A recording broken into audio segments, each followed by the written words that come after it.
Muy buenas noches, estimados hermanos. Sean bienvenidos a este tiempo de estudio bíblico, el cual realizamos cada miércoles desde las 7 de la noche. En esta ocasión vamos a empezar una serie de estudios sobre la devoción familiar. Así que en esta primera parte de esta serie vamos a revisar la importancia de la devoción familiar y algunos aspectos importantes que nos ayudarán en la implementación del culto familiar dentro del hogar. Quiero pedirle que me acompañe en oración en este momento. Oremos. Padre nuestro que estás en el cielo, alabado y glorificado sea tu santo nombre. Señor, eres digno de toda honra y de toda alabanza. Padre, confesamos nuestros pecados delante de ti. Todas aquellas faltas que hemos cometido, Señor, nos arrepentimos de ellos, Padre, y imploramos tu perdón y tu misericordia en nuestras vidas.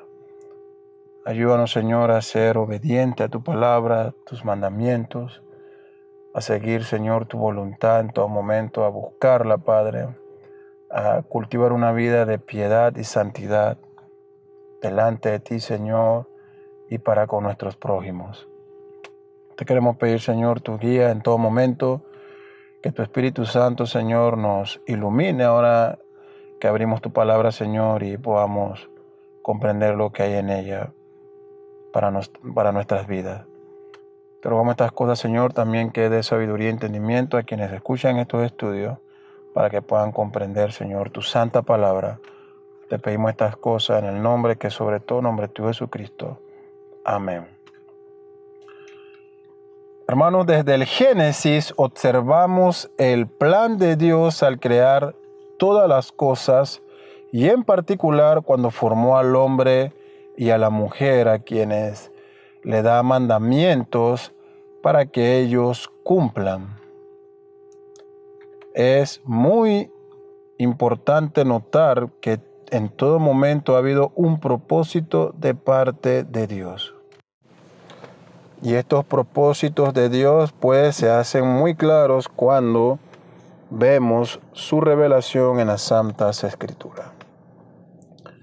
Entre las cosas que se han creado por parte de Dios, encontramos una institución, la primera que Dios implementa en su creación, la cual conocemos por las Escrituras como el matrimonio. Observamos que Dios instala el matrimonio. El matrimonio es este pacto de compañía establecido por el Creador y que se da únicamente entre un hombre y una mujer. En Génesis 2:18 observamos el propósito de esta unión cuando el propio Dios dice: no es bueno que el hombre esté solo. Y ante esta situación observamos que Dios responde proveyendo la solución a esta necesidad del hombre. Él dice ahí mismo en Génesis 2, le haré ayuda idónea. El matrimonio es por consiguiente un pacto de compañía en el cual entra el hombre y la mujer. Sobre este punto observamos que el mundo ha buscado desvirtuar este pacto. Se dice aún por partes de creyentes o de aquellos que dicen ser cristianos. Escuchamos en muchas ocasiones a damas y a caballeros decir: mejor estoy solo. Es una posición contraria a lo que la Escritura nos dice. Las Escrituras dicen que el propio Dios ha dicho: no es bueno que el hombre esté solo. Es cierto que Dios puede llamar a un varón o a una dama y que ésta no se casen en toda su vida, pero para esto observamos que Dios provee estos dones para que estas personas que han sido pues llamadas por Dios a alguna labor en específico, algún servicio o no se han casado, pues reciben de parte de Dios este don. Sin embargo, el deseo del matrimonio, de casarse, es un deseo inherente de cada ser humano. Dios ha creado al ser humano con esta necesidad de compañía. La soledad no ha sido el propósito con el cual Dios ha creado al hombre. No es bueno que el hombre esté solo. Vemos que el mundo también ha desvirtuado esta institución, llamando en estos días a un matrimonio de diferentes clases o a un matrimonio entre personas del mismo sexo o a un matrimonio o a una unión libre como tal, sin necesidad de hacer un pacto de compañías. Es curioso que mientras muchos creyentes obvian o buscan la manera de no cumplir con este llamado al matrimonio, el mundo está hoy más que nunca desesperado para que los gobiernos aprueben un matrimonio. Obviamente no un matrimonio como Dios lo ha establecido, sino un matrimonio como el hombre lo quiere establecer.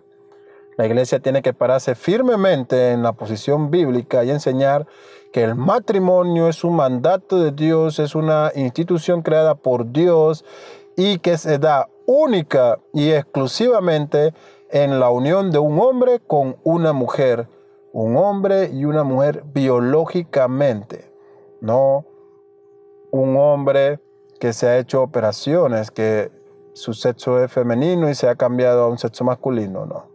Entre un hombre y una mujer. Génesis 2:24 se nos dice, el hombre se unirá a su mujer y serán una sola carne.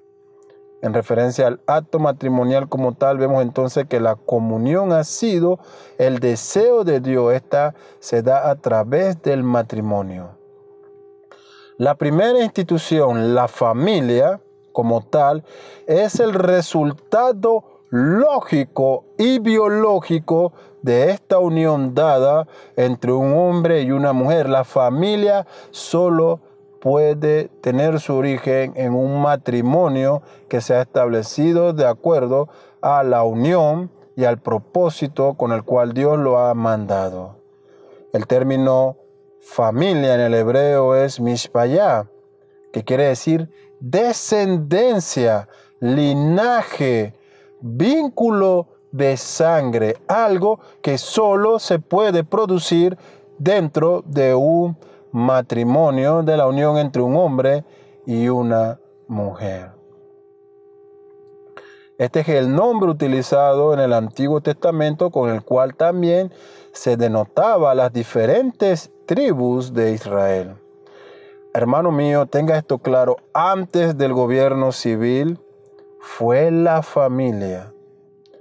Y se ha dicho con mucha sabiduría que la base de toda sociedad es la familia. Esto se entiende, pues solo la familia puede producir individuos que ahora sean ciudadanos. Por tal razón, yo me opongo fervientemente en contra de aquellas campañas que dicen love is love, amor es amor, no importa con quién.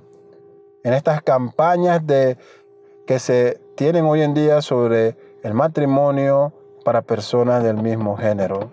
Es importante estar firme en esta posición. Debemos defender con fervor la institución que Dios ha establecido. También me opongo a aquellos que hablan de que no hay un tipo de familia establecida, sino que puede existir cualquier tipo de familia.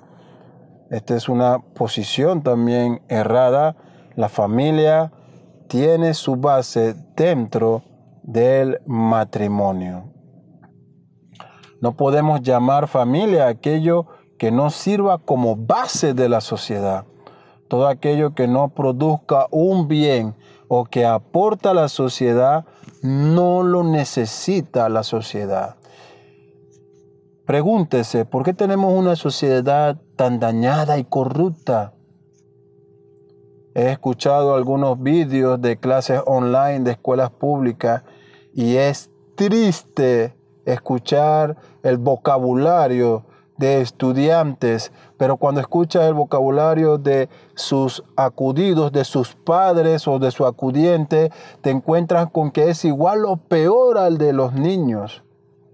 Nuestra sociedad está dañada y corrupta porque han descuidado y han abandonado el núcleo familiar, el matrimonio. ¿Qué debe hacer el cristiano? El cristiano debe mostrarle al mundo lo que es verdaderamente un matrimonio, lo que es verdaderamente una familia, la forma correcta de lo que Dios demanda. Debe ser obedecido por el creyente y debemos dar testimonio de esto al mundo. ¿Cómo lograrlo? ¿Cómo hacer esto?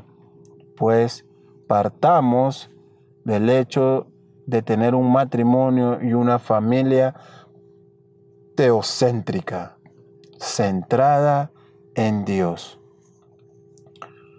Entonces, ¿cuál es el primer paso que debemos tomar para lograr esto, para tener una familia teocéntrica, que está centrada en Dios, para tener un matrimonio teocéntrico, cristocéntrico? Empecemos entonces tomando este primer paso: cultivar una vida de devoción familiar. ¿Qué es entonces la devoción familiar? Podemos entender la devoción familiar como aquella disciplina espiritual por medio de la cual una familia, un matrimonio, una familia, aprende a conocer, a obedecer, a depositar su confianza y su fe en Dios y a adorar a Dios a través de los elementos de la adoración que se dan al creyente, tales como la lectura y la enseñanza de la palabra de Dios, la oración en el hogar con los miembros de la familia, el adorar a través de los cánticos en medio de los miembros de la familia. Y aquí le comparto una cita del pastor puritano Thomas Brod, quien dijo en una ocasión: una familia sin oración es como una casa sin techo, abierta y expuesta a todas las tormentas del cielo. Así que para poder mostrarle al mundo qué es una verdadera familia, un verdadero matrimonio, y mostrarle lo que Dios ha demandado, el primer paso que tomamos y que debemos ejercer es el cultivar la devoción familiar. Y como acabamos de definir, esta se entiende como esa disciplina espiritual por medio del cual la familia va a aprender a adorar a Dios a través de los elementos que forman parte de esta adoración, como una meditación, una lectura y meditación y reflexión de la palabra de Dios. La familia lo puede hacer. Y la oración y el cántico. Es importante aclarar que cuando hablamos de un culto familiar, no podemos transmitir todos aquellos elementos del culto congregacional a la familia. Por ejemplo, en el culto familiar no debemos tener bautismo o cena del Señor o etcétera. Es una liturgia totalmente diferente y más sencilla y básica porque se hace dentro del vínculo del hogar. Por consiguiente, hermanos, encontramos que el creyente tiene un mandato de perseverar en las Escrituras, no solo para nuestro bien, sino para el de nuestras familias, Si entendemos la doctrina de la sola Escritura, es decir, si declaramos que la palabra de Dios es nuestra única regla de fe y conducta para nuestras vidas y que esta Escritura es perfecta, pura, completa, clara, santa y necesaria y que es suficiente y sin error, entonces aceptamos todo lo que esta conlleva desde el Génesis hasta el Apocalipsis. Entendemos que esta es palabra de Dios. Por consiguiente, querido oyente, usted estará de acuerdo conmigo en que la iglesia está formada por familias. Es el pueblo de Dios y está compuesto por muchas familias como base de la iglesia. Y le digo con sinceridad, hasta hoy no he conocido una iglesia solo para solteros, una iglesia solo para hombres o solo para damas o solo para jóvenes o ancianos. Encontramos que en la iglesia sí hay solteros, sí hay jóvenes, sí hay ancianos, sí hay niños en la iglesia, pero que la base de la iglesia es la familia y la base de la familia son los matrimonios. ¿Qué pasa en la actualidad con nuestra devoción familiar? Esta disciplina, que es un aspecto muy importante en la vida del creyente, en la vida cristiana, y que es necesaria, es sin embargo el aspecto más descuidado dentro del vínculo de los cristianos. El estado de muchas familias cristianas es preocupante y demuestra el abandono de esta disciplina espiritual. Hijos rebeldes, matrimonios que han terminado en divorcio, llamándose ambos cristianos, casos de violencia familiar dentro de hogares de familias cristianas, crisis matrimoniales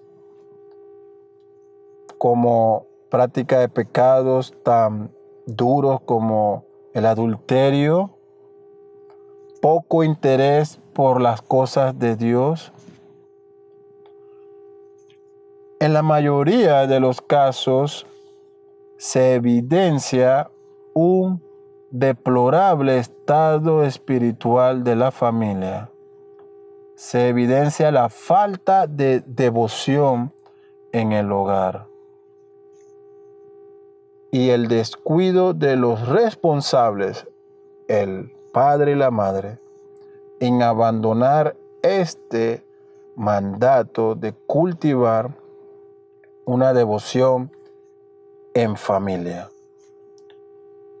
¿Qué nos dice la Biblia entonces en cuanto a la devoción familiar? ¿Hay un mandato sobre esto? ¿Ha dado Dios instrucciones claras para que las familias cristianas o su pueblo ejerza esta disciplina espiritual en el vínculo del hogar? ¿No hay un pasaje específico que diga, mandaos a hacer culto familiar? Bueno, a veces somos exigentes, ¿no? Queremos versos específicos para cada cosa. Pero la Biblia sí tiene mucho que decir en cuanto a la devoción familiar y hay principios y normas y mandamientos claros dados por Dios. Todo el contexto de las Escrituras en donde una y otra vez sus hijos son animados, exhortados y amonestados a cultivar esta disciplina espiritual. Si usted tiene su Biblia a mano, por favor, le invito a que pueda abrir en Deuteronomio 6, verso del 1 al 9. En esta ocasión, Moisés, hablándole al pueblo de Israel, nos dice, estos pues son los mandamientos, estatutos y decretos que Jehová vuestro Dios mandó que os enseñase para que los pongáis por obras en la tierra a la cual pasáis vosotros para tomarla, para que temas a Jehová tu Dios, guardando todos sus estatutos y sus mandamientos que yo te mando, tú, tu hijo y el hijo de tu hijo, todos los días de tu vida, para que tus días sean prolongados. Oye pues, oh Israel, y cuida de ponerlos por obra, para que te vaya bien en la tierra que fluye leche y miel, y os multipliquéis como te ha dicho Jehová, el Dios de tus padres. Oye Israel, Jehová nuestro Dios, Jehová uno es, y amarás a Jehová tu Dios de todo tu corazón y de toda tu alma y con todas tus fuerzas. Y estas palabras que yo te mando hoy estarán sobre tu corazón y la repetirás a tus hijos y hablarás de ella estando en tu casa y andando por el camino y al acostarte y cuando te levantes, y la atarás como una señal en tu mano y estará como frontal entre tus ojos, y las escribirás en los postes de tu casa y en tus puertas. Hasta aquí la lectura de la palabra de Dios. Esta porción de la Escritura es una oración que los judíos llegaron a llamar como el Shema, que quiere decir escucha Israel. ¿Qué implicaciones hay en este pasaje que acabamos de leer?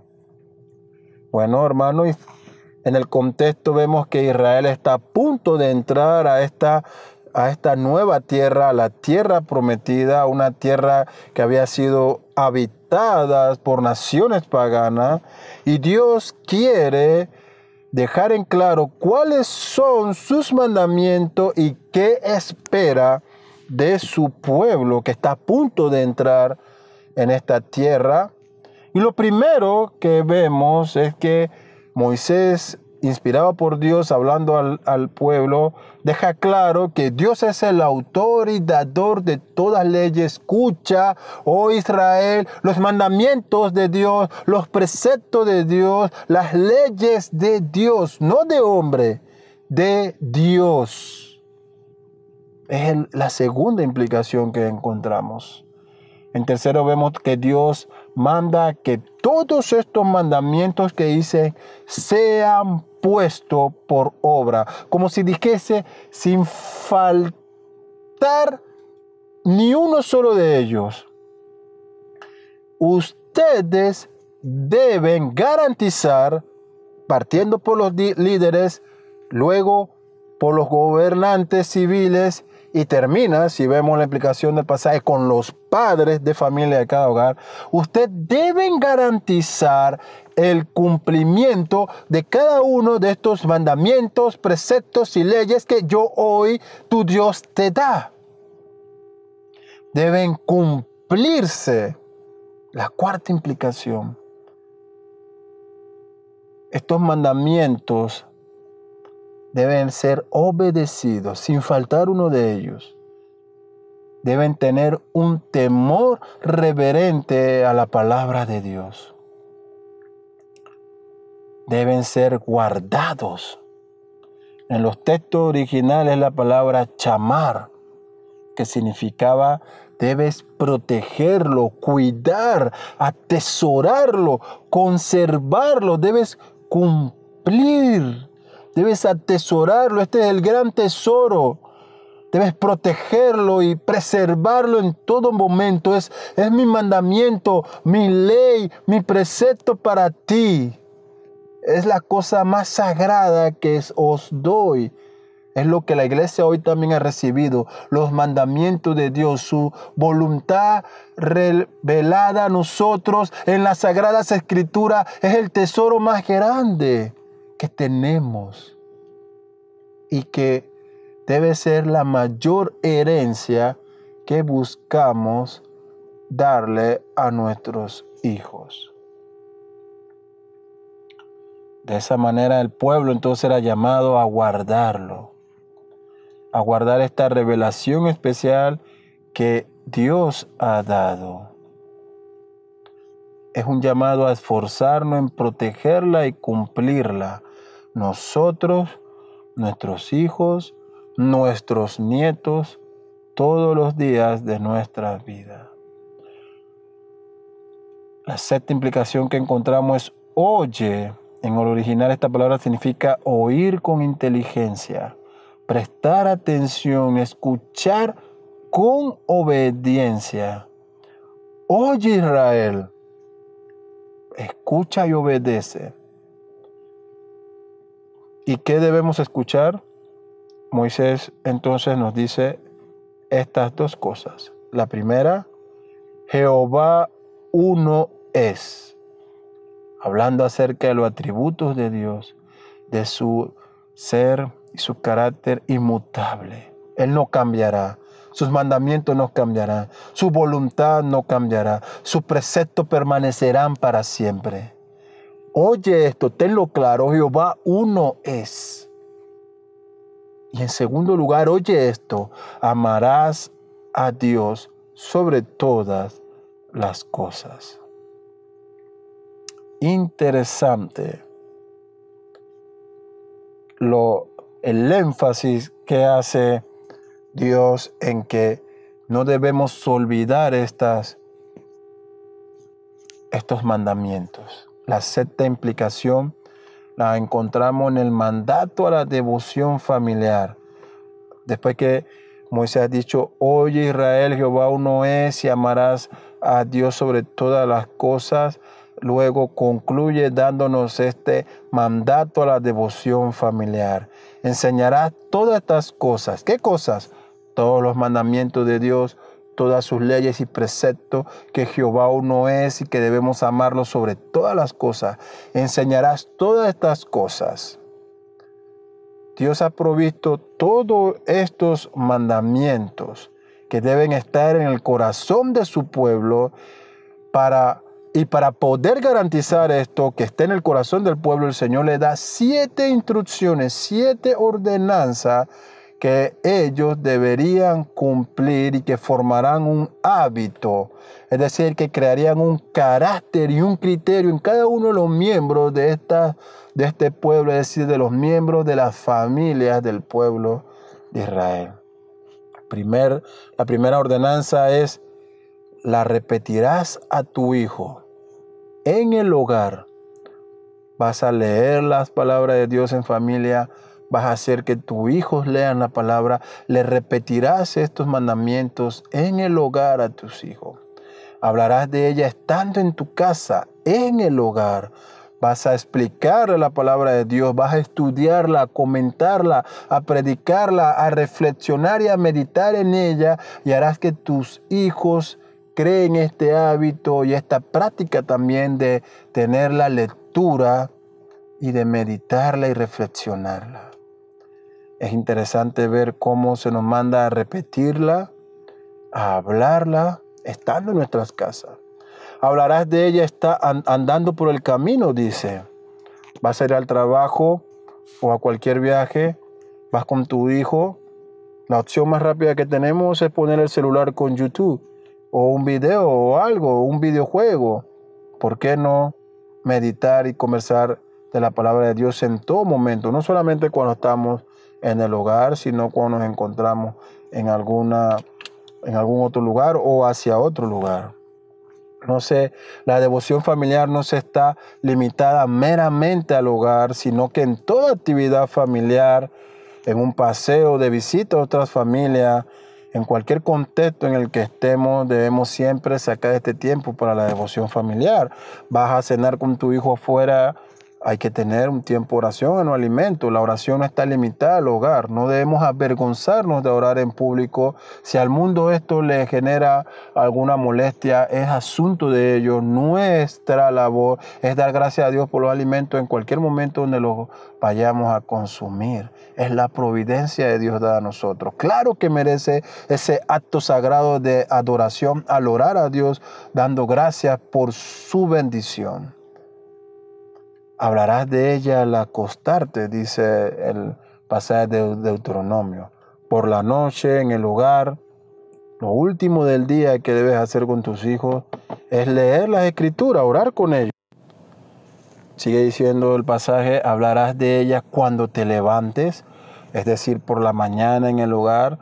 Debes buscar este tiempo de tener con tus hijos una lectura, un pasaje de la Escritura, de orar con ellos que ellos aprendan desde pequeño a tener estas prácticas de dar gracias a Dios por la mañana, dar gracias a Dios por los alimentos, también de que ellos cultiven este interés por la lectura de la palabra de Dios. Dice, la atarás a tus manos y frente. No es una aplicación literal en el cual debemos hacernos vincha o pulseras con textos bíblicos. No estoy diciendo que estas cosas estén mal, pero en un sentido ilustrativo, es decir, si yo tuviese una pulsera en mi mano con algún pasaje bíblico y en cada momento que yo uso mis manos voy a ver mi pulsera, esto da esa idea de que toda obra, en toda actividad, en todo trabajo que hagamos con nuestras manos, debemos tener presente, pues, que lo hacemos ante Dios. Dice Moisés, que esté entre tus ojos. Entendemos que ahora debemos tener la palabra de Dios en nuestra mente, meditar en ella. El Salmo 19:8 dice, los preceptos del Señor son rectos que alegran el corazón. El mandamiento del Señor es puro que alumbra los ojos. Debemos tener presente la palabra de Dios en nuestras mentes, en lo que observamos, en lo que vemos, a lo que le prestamos atención, en lo que invertimos nuestro tiempo. También somos llamados a tenerlo como un acto de adoración ante Dios. Debemos transmitir esto a nuestros hijos. La adoración familiar no se limita solo al tiempo en donde papá y mamá se paran para la lectura de la palabra de Dios, la meditación, la oración y los cánticos en adoración a Dios, sino que en sus obras generales, en sus estudios académicos, cuando se encuentran en un tiempo de actividad o recreo, etcétera, en lo que ellos hagan deben tener siempre presente que están ante Dios y que deben comportarse con temor ante Dios de una manera digna y santa. Séptima ordenanza que da, dice, la escribirás en los postes de tu casa y en tus puertas, en el hogar. Muchos de ustedes, estoy seguro, tendrán algunos cuadros con textos cristianos o el famoso cuadro de la última cena del Señor. No hay ningún problema con esto. El énfasis está en el hecho de que nuestra casa debe dar evidencia de ser una casa donde habitan creyentes, donde viven personas que forman parte del pueblo de Dios. Y no me refiero a poner música cristiana y a poner a todo volumen los sermones del pastor los domingos, no, al contrario. Debe haber una realidad de que es un hogar de cristianos. Nuestros hijos deben saberlo y los demás también, y esto solo puede ser fruto a través de una vida que cultiva esta disciplina espiritual de la devoción familiar. También se le llama culto familiar. Y hasta aquí llegaremos en este estudio de hoy, haciendo esta introducción y viendo estas implicaciones. Posteriormente veremos otros elementos dentro de la devoción familiar. Responderemos a la pregunta ¿por qué debemos hacer devociones familiares y cómo hacerlo? En los siguientes días en donde abordaremos estos temas. Así que, querido hermano, hasta aquí hemos llegado hoy. Que Dios le continúe bendiciendo. Y es mi oración que durante estos días usted pueda retomar, si ha descuidado un poco la devoción familiar, pueda retomarla. Es de gran beneficio para su familia. El Señor bendice esto. Y si usted ya lo está haciendo, pues animarlo a que persevere en esto. Que Dios le continúe bendiciendo.